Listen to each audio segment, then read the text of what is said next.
Yeah. Okay, we are live.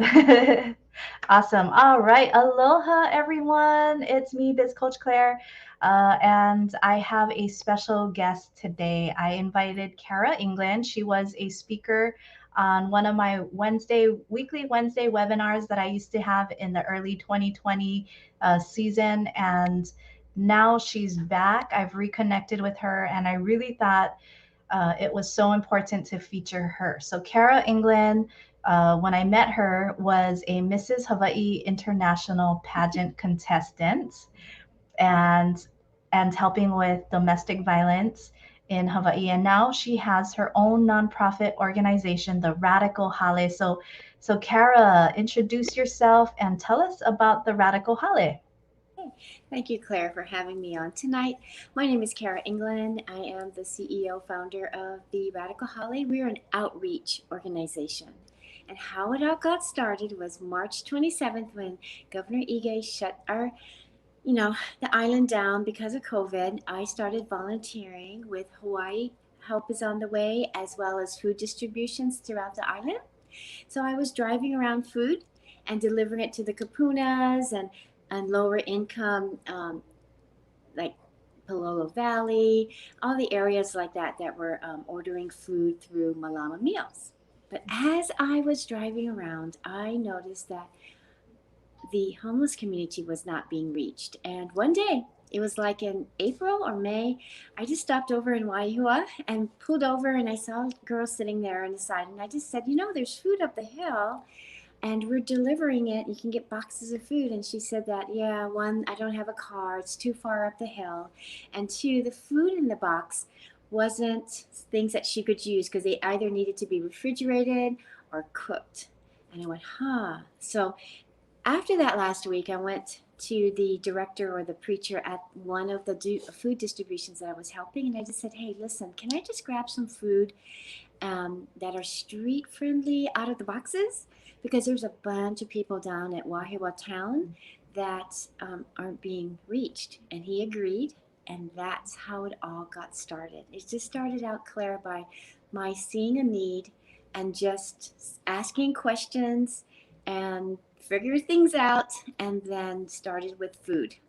Yes, And then, started yeah, with food. Yes. Tell food. us now, what has it like this is a whole different ball game you're dealing with now. So tell us what else you're doing now. So now, since I've started, we have three distinct programs. The three programs really does link our clients who are on the streets to housing. The first program is what I had started back in April 2020, the compassionate care, food, clothing, shower kits. It's just something that I said, well, people are asking, do you have shampoo or do you have a new shirt? And it kind of evolved. So the compassion care was the first program that I put together. And then the second one was medical navigation. So once we build that rapport, I asked the my guests if they could, if they're willing to go see a doctor and if they need EBT cards. All of them said yes, they could use SNAP or food stamps, so we would register them. And at the same time, we would register them for Quest. Now, Quest took a couple of weeks, food stamps took about 10 days. So once everything came in, we then link our guests to their PCP and it starts their medical journey. What I found that is once we figure out their medical condition, then I could link them to the best housing options because some people are behavioral, some people have disabilities, some people are medically frail, and there's different housing options based on what our guests' needs are. And this is statewide. This is if IHS is going out there and doing their work, Kalihi Palama, they're all trying to get those who are on the streets into housing. But I figured out a way of making it a little bit more comprehensive, and that's the medical navigation is really what's driving the whole process for housing. And that's what makes us unique. It's the medical side. Love that. That's awesome. Yeah. Yes. And can you tell us, I'm going to change the banner here. I believe the Radical Hale is a movement. So can you tell us what does the Radical Hale represent? Okay. So the Radical Hale, the reason why I chose that name, we're radical because we are guided by our three core values. And the core value is to promote peace, show compassion, and to inspire others. Right now, we're in a time where people are very angry, afraid. It's very divisive. Um, it's you can see it in the news every day. There is road rage, there's shootings, and to me, it's time to bring back compassion, to start promoting peace. So with those three core values, whenever we meet someone, I tell all my volunteers is that we promote peace and show compassion, no matter what we do, in our words and our action. And if it's hard for you to do that because maybe someone's yelling at you because of behavior issues or something's happening, just step back and we just say, fine, we'll leave you alone now and walk away. Yes. Now, the and what I have told Claire before is that the Radical Hale is not just providing services for those who are in need. We're not about just providing services to the homeless. I had a vision to start a social change. That social change is changing the negative perception of homelessness through the work of promoting peace, showing compassion, and inspiring others. I feel that if we can show compassion to a person who is in crisis, who is living on the streets, who's definitely struggling, then I think it's a ripple effect. If we can show that to a stranger, then we can turn around and show that to our families, our coworkers, person on the road when we're driving, just everyone around us, because it starts with someone who is homeless. I know it's Yes. a hard, weird concept, but I feel like if we can see homelessness differently, that would change our heart towards others. Mhm. Yeah. Can you share the story that you told me about the woman on the street who was different? She had a different personality than she normally does, and how that reminded you of your mom. Is that okay? Yes, yes. So my mother, she passed away in January. So before I could not talk about her because for her respect, she was alive, and I just didn't want to bring up a lot of her history. But now that she has passed, I can share with you. My mother did suffer with mental illness. She was definitely bipolar, and she was manic depressive. And it had started around the time that she became menopausal. So that was the click. So in her late 40s. And there's a woman I was telling Claire that um, she was fine. She's in couple A, and we approach her. She did say, "Well, I'm a screamer," and I never saw that side. I could tell that there was some tics and there was some behavior issues, but I didn't see that side. And one day, it was just 2 weeks ago, I went over there. I had some papers for her to sign, and I saw her pointing in the air and talking to people that weren't there. And then as I approached her, she just said, "I don't want anything to do with you." She just came up with all kinds of, profanity words, which always is indication of mental illness. And I said, "Oh, it's me. It's Kara." And she says, "I don't want anything to do with you. F you, get out of my face." And I said, "Okay."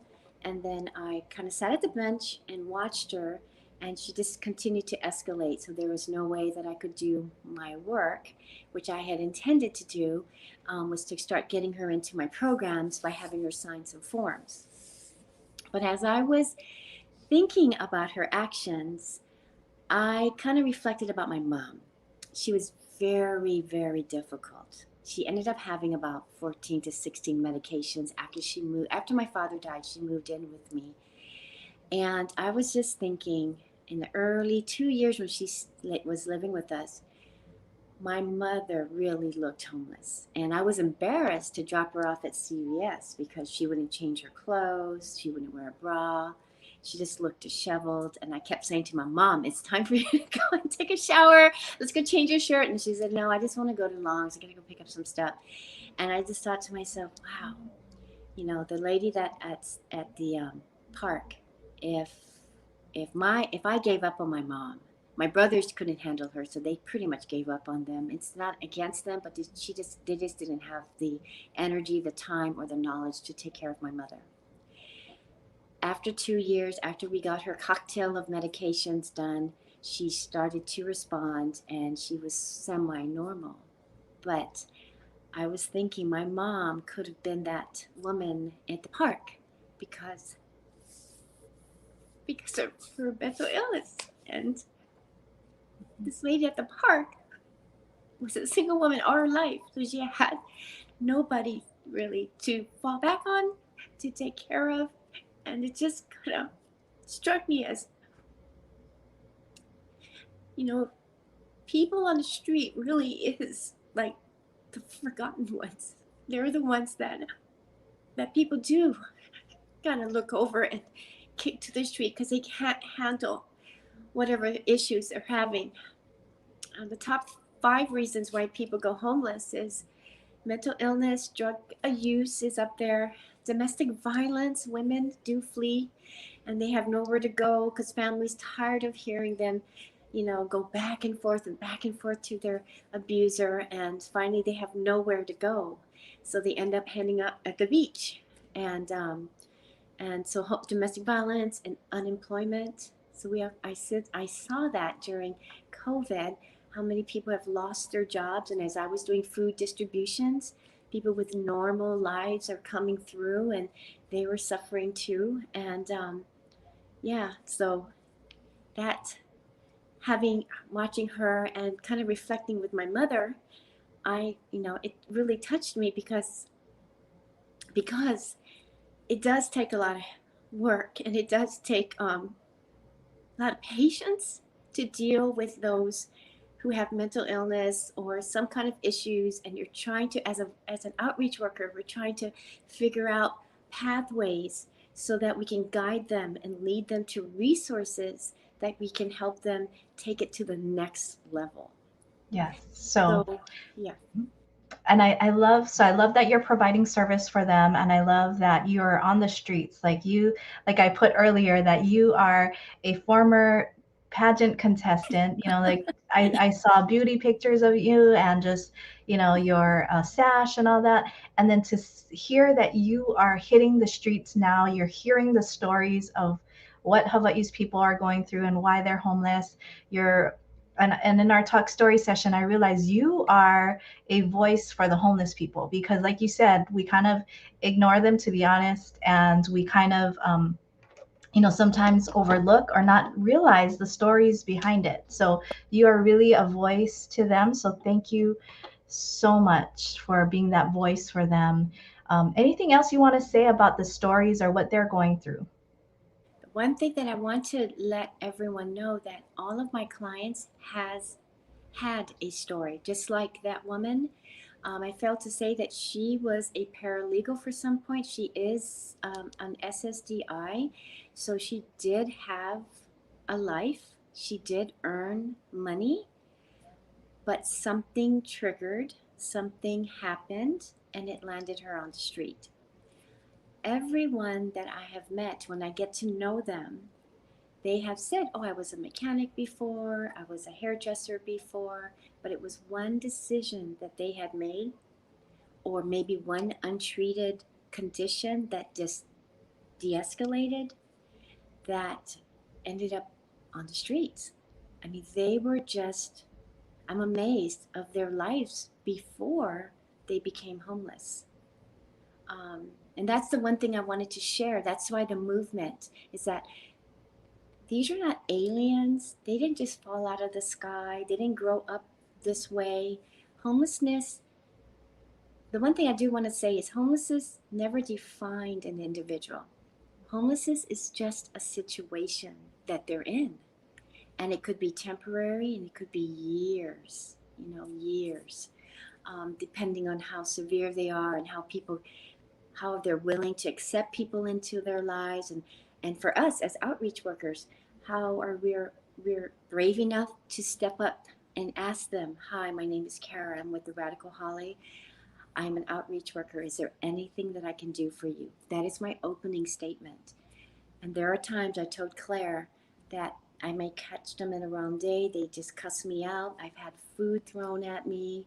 I've had a water bottle kicked my way, and I get it. So the three things I normally say is, I don't mean you any harm. I come in peace. Have a good day. I mean, because you cannot take this work personal. We don't know what that person just went through, and it's just the wrong time. It's just timing. Mhm. But Awesome. that, Thank that time when you do that, it may stop you from going to the next person, but I force myself to keep on moving. Awesome. I love that. So you are, believe it or not, we were surprised. Those that talked to you and reached out to you, we were surprised that you are a pretty much a one woman show. You've been out hitting the streets. You're doing the admin work. You're collecting food, collecting donations. You're bringing it out to the streets. You're a one woman show. You have volunteers. Yeah. And so, how can we support you and your mission? Well, volunteering is one way. I just had a request from a mom with teenagers that they're going on break next week. And she said she had 2 bags of clothes and she was wondering if her and her family could help out distribute my supplies. So I'm going to coordinate that. Items, I do have, if you go to my webpage, radicalholly.org, and you go under partners, over the last 18 months, I've kind of tried to build partnerships. And so those listed, they provide some kind of service or some kind of donation to help support me. The one thing that I had told Claire is that I'm not funded yet because it just takes time to write grants, to compete. There's some money out of NOFA that was just due yesterday, but I was missing one aspect of me and able to compete. So I'm going to say, okay, now I know all the rules. So next year when they open up the NOFA money from HUD, I'll be able to start competing. And the funding portion is not just to give me a salary so I can live in Hawaii and pay my bills and move forward. Is to really to employ, get 6 of me, 4 of me, whatever the budget that we do get, so that we can go out as a force. So that way, this program can be replicated, 4, 5, 6 times, and that's where the impact's going to be. Because I am a one-person show. My partners and my officers all do work now. They were unemployed during the time of the beginning, but now they're all back at work now because everything opened up.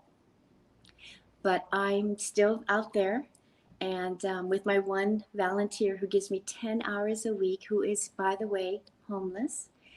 He is in process of getting housing, but he says I could share his story. He's been incarcerated. Um, he's homeless, and he did have a career. He was a hairdresser. In fact, I was telling Claire last year he would cut my hair at Magic Island because he goes, "Girl, your hair is good." I said, "I know, but everything's closed." So he would just cut my hair right there in Magic Island and trim my dead ends. And I thought, this is great, because this is the person that had a life before, but based on one decision, led him down a different path. One Yes, decision. That's you and yes. I. We can make the wrong decision and find ourselves in trouble, in crisis, and ultimately homeless. So thank you for your service. Thank you for serving the community. So how can we support? We can support by financial contributions. You know, someone gave you $25 and felt, and that was huge, right? Yeah, That's I mean, he came from Arizona. He's been following me on Instagram. His name was Brian, and he just said, "Oh, I wish I could help more." And I said, "Dude, this is like awesome. I don't even know who you are, and you live in Arizona, and you want to help an organization in Hawaii." So he cared that he's actually supporting a cause in another state. That was Love huge. it. Yes, yes. So a contribution like that to support clothes. So you are looking for board shorts, Hmm. t-shirts, things that are lightweight, that they can dry easy if they need to Hmm. shower outdoors. You know, we don't think of these things. We're just like, ah, here's my old work clothes, but they're not necessarily work clothes. It's mostly for the streets. Hmm. Can you So tell us a bit more about the supplies? yeah, so the clothes.